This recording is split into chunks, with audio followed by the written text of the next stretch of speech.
অপুদের স্কুলেই ক্লাস 4-এ পড়ে একটি বাচ্চা, তার মা আমাকে লিখেছেন তার বাচ্চা নাকি প্রচণ্ড মিথ্যা কথা বলেন এবং সেই জন্যে নাকি উনি ভীষণভাবে ওয়ারিড।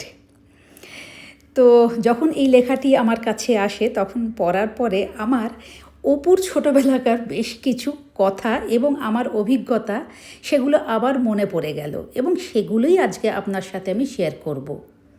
জানেন তো একটা জিনিস, যখন আপনি কোনো কিছু পরিবর্তন করতে যাবেন অথবা জোর করে কিছু শেখাতে যাবেন না, তখন প্রকৃতির নিয়ম অনুযায়ী সেটা কিন্তু রিভলভ করবে। সুতরাং কাউকে পরিবর্তন করার চেষ্টা করবেন না। ইনস্টেড অফ দ্যাট নিজের ক্যারেক্টারটাকে এতটাই স্বচ্ছ রাখবেন, মানে যেখানে আপনি আপনার সন্তানের চোখে চোখ রেখে কথা বলার ক্ষমতাটা যেন থাকে, সেটা হারিয়ে ফেললে কিন্তু মুশকিল। আমি কেন এই কথাটা বলছি, অনেক ক্ষেত্রে আমি দেখেছি আমি যে ভুলটা করছি আমি কিন্তু আমার সন্তানকে সেটাই বলছি, না বাবা তোমার কিন্তু এটা করা উচিত না। তো সবসময় অধ্যায়টা করা উচিত অন্য মানুষকে বলার আগে, এবং বাচ্চারাও কিন্তু সেক্ষেত্রে ব্যতিক্রম কিছু না।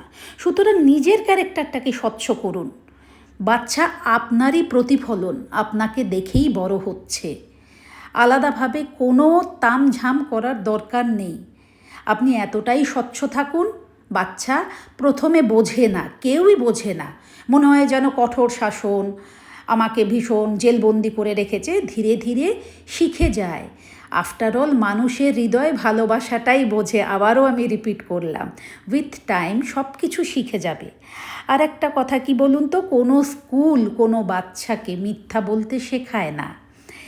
এটা একটা ছোট বাচ্চাদের একটা প্রবণতা থাকে, এই মিথ্যা বলবো, ঠকাবো। হ্যাঁ, বেসিক্যালি যখন তারা মিথ্যা কথা বলে তখন সেটা যে মিথ্যা হিসাবে বলছে তা হয়তো নয়, কিছুটা ভয় থাকে, কিছুটা ওই লোকাবো, এই রকম একটা ব্যাপার থাকে। এইগুলো নিয়ে ভয় পাওয়ার দরকার নেই। আর একটা মোস্ট ইম্পর্টেন্ট কথা বলবো, আপনি যেমন আপনার ব্যাংক ব্যালেন্স কত আছে, আপনার ক ভরি সোনা ব্যাংকে আছে, এগুলো কি আপনি লোকের সাথে আলোচনা করেন না। তাহলে এগুলোর থেকে অনেক বেশি ইম্পর্টেন্ট হচ্ছে আপনার সন্তান আপনার কাছে। সুতরাং আপনার সন্তানকে নিয়ে আপনি এবং আপনার হাজব্যান্ড ছাড়া বাইরে কারুর সাথে কখনোই আলোচনা করবেন না। তাহলে আজ আসি, আবার কাল ফিরে আসবো।